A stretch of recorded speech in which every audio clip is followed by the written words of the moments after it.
Y definitivamente uno de los datos más sorprendentes de la economía de los últimos meses es el crecimiento de las exportaciones. 33% en abril, 30% en marzo. ¿Cómo se concilia este desempeño con el tan mentado atraso cambiario?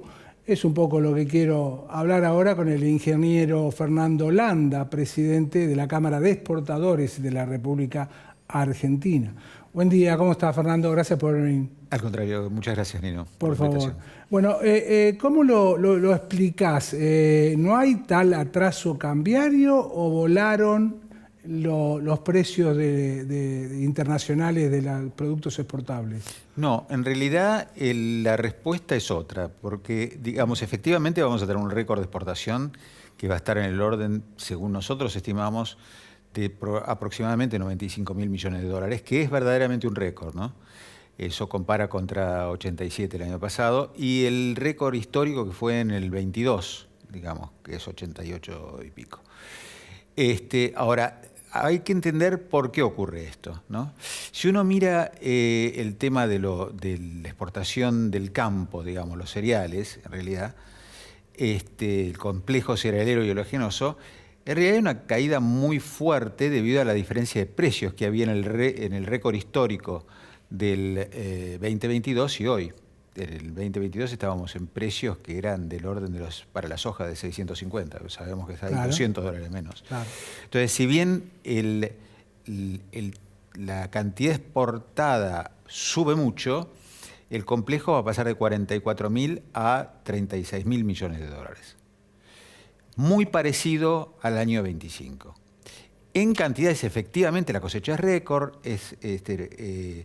entonces hemos compensado de alguna manera volumen con precio entre el año pasado y este.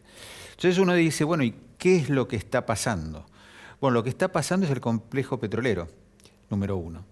Porque, bueno, efectivamente las exportaciones de vaca muerta Los precios se empiezan a internacionales ver. con la guerra. Eso por un lado, pero también es volumen.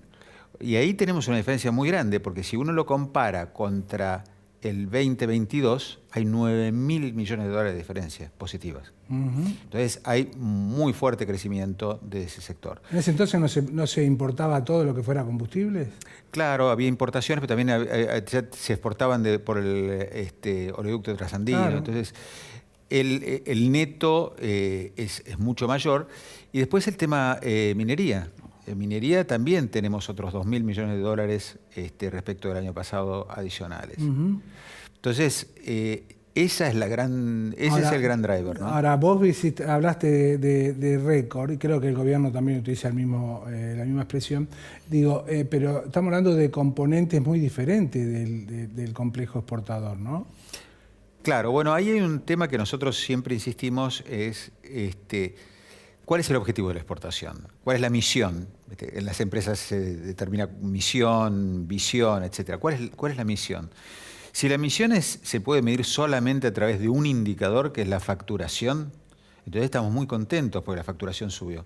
Ahora, si la misión la complejizamos como se complejizan en todos los países y en realidad se mide, bueno, cuál es el crecimiento de la economía, cuál es el crecimiento del empleo, la generación de riquezas. De alguna forma sí derrama, ¿no? Entonces uno dice, bueno, entonces quizás no estamos suficientemente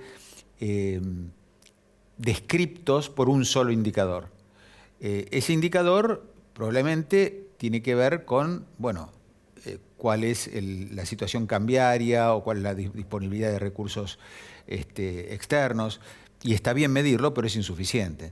Entonces, lo que uno observa en esto, cuando uno analiza los números, es que si bien estos números son muy buenos, el campo está muy favorecido en volumen, y también a nivel internacional es una peculiaridad, porque uno mira la correlación que hay entre el precio del petróleo y el precio de los commodities, y normalmente se acompañan. Y este año, como hay una situación en general climática muy buena, también hay récords de cosechas, entonces hay una oferta muy grande que no además de las anomalías que hay en China, de las restricciones que ha habido durante el año, producto de las políticas de Trump. Entonces, hay un tema de precios que no acompañó la suba puntual por la crisis del petróleo, ¿no? A propósito de restricciones, este gobierno se está caracterizando de alguna forma por las desregulaciones del ministro Sturzenegger, que en más de una oportunidad han alcanzado al complejo exportador. ¿Han servido para mejorar las exportaciones, el volumen exportados o no tanto? ¿Qué opinás? Es decir, indudablemente, eso es una pregunta bastante importante. En general, las desregulaciones son positivas, ¿no es cierto? Pero ahora, el mundo va en otra dirección, me da la impresión. No, yo creo que el mundo va en ¿Sí? el terreno de la desregulación. Es decir, si uno mapea en general estas políticas hoy, y uno observa procesos de desregulación o de simplificación en los países desarrollados, en Estados Unidos, en la Unión Europea. Es decir, ahí estamos en un terreno común, ¿no? Ahora, tenemos todavía trabas muy importantes. O sea, no nos olvidemos que todavía estamos, digamos, por ahí la palabra no es adecuada, pero todavía, digamos, el mundo exportador está en el cepo, ¿no? Y muy particular.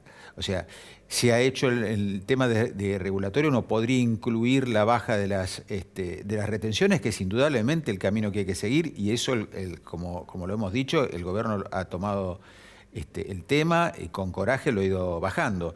Pero no, el Estado sigue siendo el dueño de los recursos del exportador, ¿no? Y asignando los recursos, lo cual es contrario a una política libertaria, ¿no?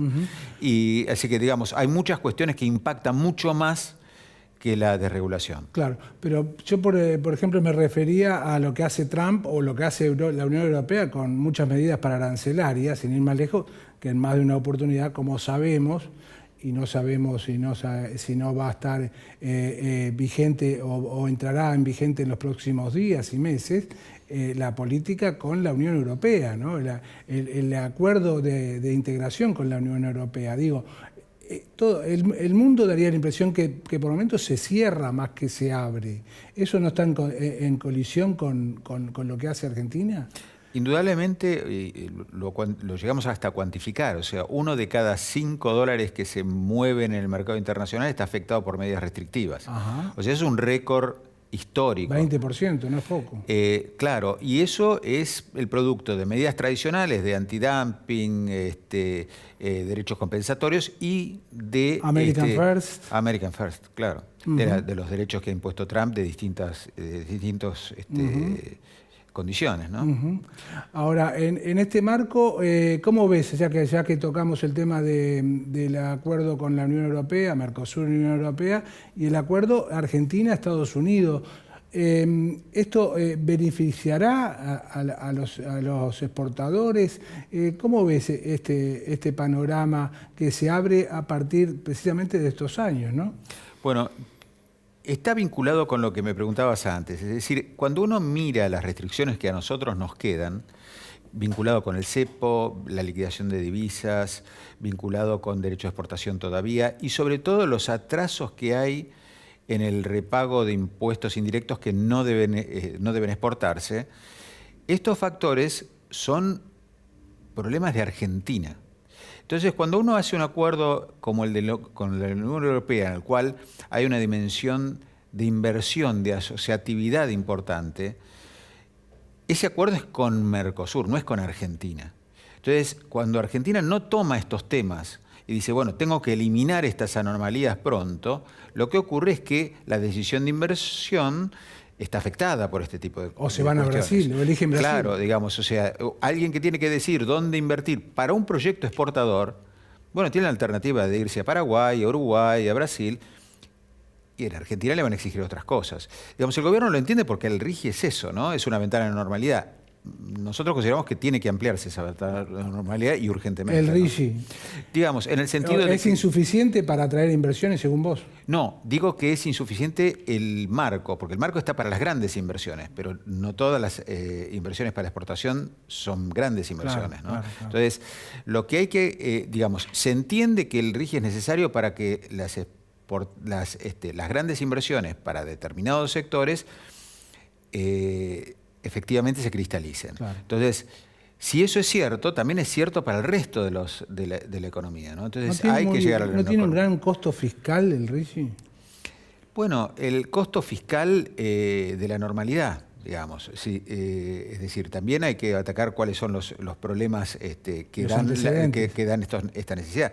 Es decir, la verdad que hoy por hoy, por ejemplo, el tema del atraso de repago de IVA y de reintegros es una deuda del Estado con los exportadores y le provee fondos al Estado en el interín, digamos. Recordame, ¿no? la cifra que se debe. ¿No Es muy difícil de evaluar. Uh-huh. Hay quien menciona que son cifras del orden del superávit fiscal. Digamos, esto debería transparentarse un poco para poder entender. Nosotros estamos haciendo un pedido de información pública al respecto. Uh-huh. Desalienta claramente las exportaciones. Desalienta al que quiere emprender una actividad exportadora, porque tiene una incertidumbre, no sabe finalmente cómo es su cuenta económica, ¿no? Por supuesto. Fernando, alguna vez lo hemos hablado esto, tipo 2006, 2008, entre 2006 y 2008, habían más de 15.000 pymes exportando. Hoy hay menos de 7.000. ¿Qué pasó en el medio? En general, digamos, ha caído, o sea, no solo las pymes, hoy tenemos 9.300, en el entorno de 9.300, 9.350, 9.270, no importa el número, en el entorno de 9.300. Ese número está fijo desde el año 2015. O sea, es muy interesante ver eso porque refleja también que no hay un apetito exportador, ¿no? Entonces uno tiene que ver, bueno, cuáles son los factores que desmotivan ese apetito. La deuda del Estado con los exportadores. La deuda del Estado, los derechos, la falta de estímulos. No de estímulos, digamos. El hecho de que uno tenga que liquidar las divisas, eso es una anomalía muy grande. Ningún país tiene esto, ni los que están en el podio siempre decimos son Libia y Pakistán. Y ninguno de los dos exige 100% de ingreso de las divisas, 100% de la liquidación y penalidades si no lo hace. Entonces, Argentina compite con Libia y Pakistán en ese capítulo. Y es curioso porque, digamos, no es un debate. El Fondo Monetario Internacional dice explícitamente en el protocolo de accesión que una medida de este tipo conspira contra la inversión y la exportación. Entonces, digamos, estas cosas que uno dice son de libros, bueno, esto es de libros, claro, es así. Efectivamente. Ahora, qué panorama complejo, ¿no? Más allá de lo que diga las estadísticas de aumento y de récord de exportaciones, pero evidentemente se está ante un panorama muy complejo para exportar, claramente. Es un panorama muy complejo. Digamos, si uno ve la parte positiva, uno dice, bueno, efectivamente, donde se empiezan a cristalizar las inversiones, hay un trayecto.